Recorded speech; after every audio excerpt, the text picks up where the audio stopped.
क्या बताऊं, एक जन्म की ऐसी बात थी और मैं उज्जैनी पहुंचा। वहाँ के मंदिर के वो पुजारी, मैं वहाँ बैठा हुआ था, मैंने उनका आदर नहीं किया, मैंने उनका मान नहीं किया, मैंने कुछ ऊंट पटांग बोल दिए। शंकर जी रुष्ट हो गए और त्रिशूल लेकर के प्रकट हो गए मेरा पेट फाड़ने के लिए। लेकिन उससे गुरुजी ने स्तुति करी, उन्होंने वंदना करी। गरुण और भुषुंडी के प्रसंग में यह संवाद है।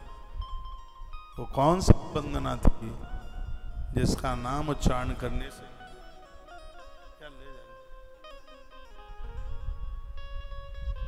उनको नाम उच्चारण करने से, जिसकी स्तुति करने से, जिसका पाठ करने से हजारों कलमश समाप्त हो जाते हैं, अपराध समाप्त हो जाते हैं। महादेव के नाम पर आपसे कुछ भी नहीं आता हो।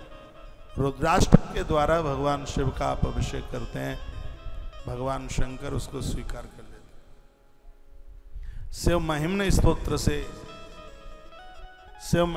स्तोत्र से आप भगवान का महारुद्राभिषेक करते हैं, उससे भगवान प्रसन्न हो जाता है।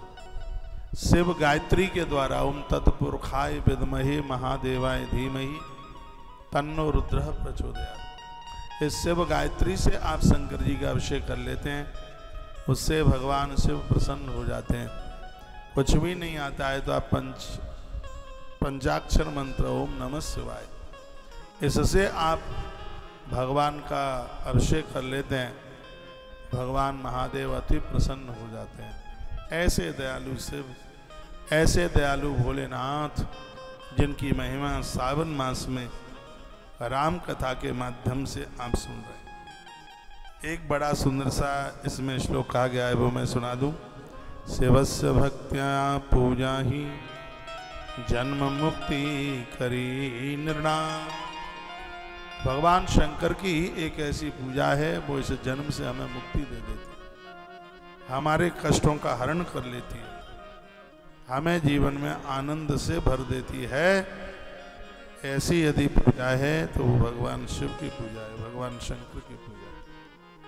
वेदश्री संहिता के 16 नंबर के अध्याय के 108 नंबर के श्लोक में बड़ी सुंदर बात सूत जी ने सुनाई है। वो कहते हैं चिन्ह कार्यम तो जन्मादयम विनिर्वर्तते। चिन्ह कहते हैं शिवलिंग को।